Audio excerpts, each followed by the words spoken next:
Matt, very good morning to you, sir. Good morning, Mike. Nice to see you. Your voice sounds a little bit sticky. Obviously, you've been at conference. I was told by many people up there different stories. One narrative was that it was a bit quiet. Not so many businesses were there as there would normally be. Not so many members as there would normally be. Others have said to me, you know, the young people up there were quite enthusiastic. What was your experience of it all? We go to these conferences and the press wanted to tell one story and they wanted to find some quiet room somewhere at some point when there was several events going on. The reality is thousands of people went, hundreds of businesses went. There was a disproportionate a group of young people there, a huge crowd of youngsters who were having a whale of a time, who wanted to get stuck in and who wanted to see a Conservative government and see what we had to offer.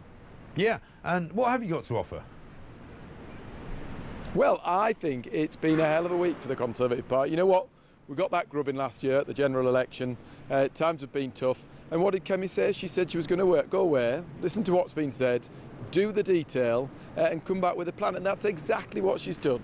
That plan for stronger borders, stronger economy, stamp duty. That stamp duty announcement is actually fantastic for our economy. The thing with stamp duty is it affects the efficiency of the housing market, it affects the efficiency of the labour market, and the IFS is the biggest drag on economic growth. It means that if you've had kids, you need a slightly bigger house, you can go on and do it now without paying thousands and thousands of pounds more. The same if you get a job and you want to move, you want to aspire to do something else that requires you to move house. It's a thing that just holds people back. Actually, we're unleashing that. We're going to give people the freedom. You already get slammed with council tax when you get a slightly bigger house anyway. Why the hell should the state grab thousands of pounds more from you? Really positive news, but it wasn't the only announcement this week. We said we're going to put 10,000 more police on the streets. We said we're going to treble the number of stop and searches that are undertaken. We said that we are going to, axe business rates for small businesses on high streets under £100,000 rentable value. We're going to save the high street, we're going to save the Great British Pub. Lots and lots of positive news coming out. We said we're going to double the number of high-level apprenticeships. Huge amount of stuff come out of the Conservative Party conference, real policy base. Looking forward to getting stuck in, looking forward to taking that pitch to the British people. Yeah, but you're taking that pitch to the British people, but you can't really go anywhere with it, can you? Because at the end of the day, it's the best bill in the world. Even though I would like to see a general election coming up very soon, you're not going to probably see one for quite some time. And so by the time you even get there, Kemi Badenoch might not even be the leader. I think that for all the talk this week, I think Kemi did an absolutely cracking job. I think you saw Party United. Of course, the press will want to find the people who might say something or might have there's a line wanted from the press, but the reality is people came together. And the other thing about the Conservatives is not only have we got a leader who's firing on all cylinders, we've got a great team of individuals. There are other parties who might be a one-man band. There are other parties who don't do the detail. This week, we did the detail, and there's one big difference between our party and all the other parties. They tell you what they're going to spend, they tell you all the wonderful things they can give you, but they never tell you how they're going to pay for it. We've said that we are going to save £47 billion. We've said that we're going to do that by reforming welfare, by removing benefits from foreigners, by making sure the only people who get mobility cars are people who actually need them. We've said that we are going to slash the size of the civil service, which grew under the pandemic by a third and has never really gone back in the box. Real sensible reductions in public spending. But not only are we going to reduce spending, we are going to make sure that half of that spending, half of those reductions, for every pound we save, half of it is going to be spent paying down the national debt. We know the damage that Labour are doing to our economy with their jobs tax, by slashing business rates relief for small businesses, with this wacky red tape monster that is the Employment Rights Bill. It means that businesses are closing at the fastest rate since the world economic crash. It means 14% more people are unemployed, out of work, unable to provide for their families. There's a real plan there. It's costed. We're going to save this economy and sort it out when Labour are finished. All right. Well, let me pick you up on one thing, right? You said the party's united, right? As soon as Kemi Badenoch said she was going to leave the ECHR, which when I interviewed her just before she wanted to become leader of the party, she wasn't sure about. She now is sure about it. That's fine. Half of the Tory Party wets came out and said, oh, we don't want to do that. That's absolutely not for us. That's not the sort of thing we should be doing. So the party's not united around leaving the ECHR, never mind anything else, is it? The party is very, you know what, this is a big issue, huge issue that we need to hit head on. Yeah, but you don't agree, but nobody agrees about it. Kemi has said if people don't sign up to this agenda, if they don't get on board with trying to solve this huge challenge that we've got, then they will not be able to stand as Conservative candidates in the election. Kemi set out a direction. Yeah, but it doesn't sound like an agreement. It doesn't sound like you're all agreed, though, does it? No, that's my point. The vast, I'm sure you'd be able to find a voice of dissent to it. The reality is our parliamentary party went away, they've heard what was on offer, they're going to get stuck in, they're going to get stuck behind Kemi and get this thing delivered. We need to do it because this country needs the Conservatives to come and sort the economic mess that has been unleashed by that Labour Party. Well, yeah, you say that. Listen, Matt, I've got great confidence in you personally, and I think you're a very decent guy and a decent politician. However, you had no point in saying the party's united around anything if you can't decide on whether you should leave the ECHR or not. You can't just go, well, we're united because we say we are. Hang on, we say we are, and if you don't like it, you're banned from being an MP. We have agreed the Conservative Party will leave the ECHR. There's a document there, 200 pages of legal advice. We haven't just tweeted about it or done some press conference. We've done the detail, we've done the work. The guys in there are signed up to it. They're going to back it. It's going to happen. I'm sure you can find some former MP or some councillor somewhere who disagrees with it. That is what the Conservative Party is going to do. We're going to leave the ECHR. We're going to strengthen our borders. We're going to get control of our economy and fix that broken economy so people can get jobs, they can get on with life, and then, you know, they're not being taxed to death to pay for people who won't go to work. It's the right way forward. Okay. He's going to deliver and it. don't forget, though, that the people who are now currently sitting at home watching this programme, unemployed, because they want to be unemployed, they don't want to work, they did that under the Conservative government. The Conservative government allowed them to take time off and not go to work at all. There are people who haven't ever worked in this country, and many of them became of age to work during the Tory government in the last 14 years. You've also said, you know, the civil service grew during the pandemic. It didn't just grow. People were appointed to the civil service by the Tory government, and that's why there's more people now there than ever.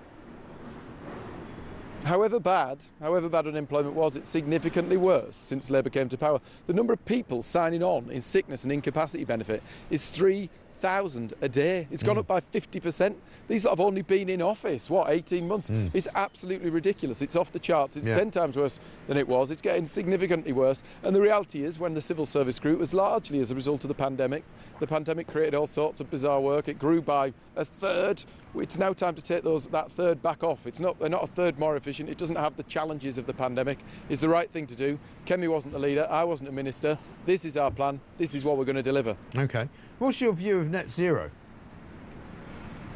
Well, Kemi's made it very clear. We think net zero at all cost is a mistake. The reality is, are there opportunities in emerging green technologies? Of course there are. There are jobs we can get in there.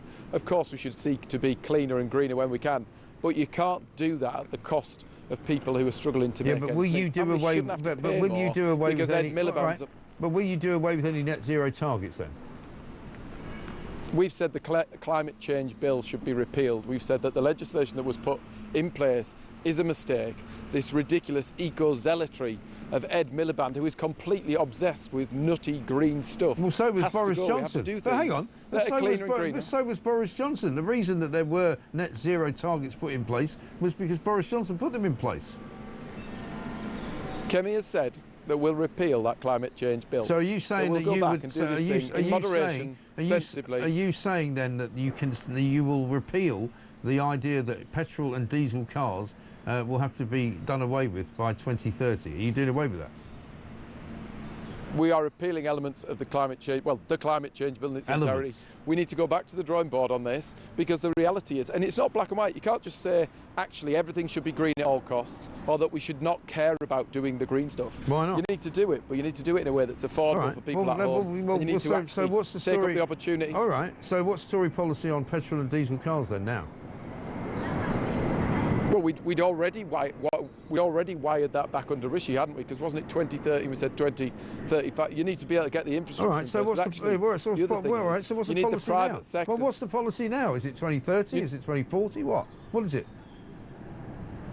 We've said that we'll repeal the climate change bill. We'll go back to the drawing board, and actually, I don't know what that means. We're just going to do the things that work for the people at home, that work in terms of cost. Well, you have a look at the climate change bill. We're repealing it and starting again. Matt, it's a simple question. What's your policy on petrol and diesel cars? What's your policy on petrol and diesel cars? Our policy on petrol and diesel cars hasn't changed at the conference, essentially. But what we're saying, so you're still doing away with, so you're still doing away with petrol and diesel cars by what year?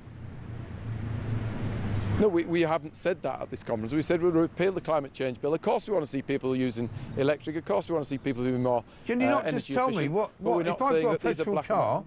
If I've got a petrol car, at what point does it become a petrol car that I can't drive? When can I not buy a petrol car? What year? I'll tell you what. You can keep your petrol car. I'll give you that as a policy. You can keep your petrol car. That's a fact. We haven't said that we're banning or taking petrol or diesel cars. No, but you're phasing them out, though. We've said that we should try to stop people. But at what point am I not going to be able to buy a new petrol car? At what year? I don't know. You don't know? I don't know. There is incentives there in place. Right. No, I don't know. Okay. All right. Listen, Matt, good to see you. We know that what I'm saying. Go on. Good to see you. Carry on. Oh, he hasn't heard me. Oh, I think he's. Are you still there? Yeah, I'm still there. No, tell me. Give me your final thought. Go on.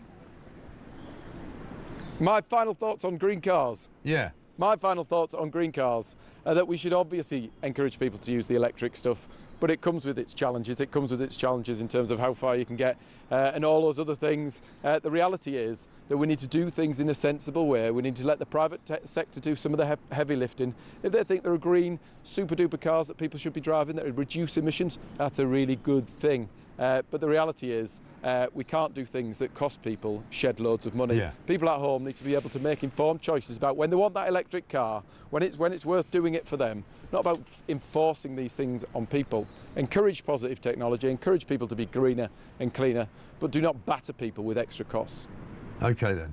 Matt, thank you very much indeed. I'm not sure what I'm going to do about my petrol car now. I'm not quite sure if I can buy a new one or not under the Tories. No idea. Anybody got a clue about what he meant there?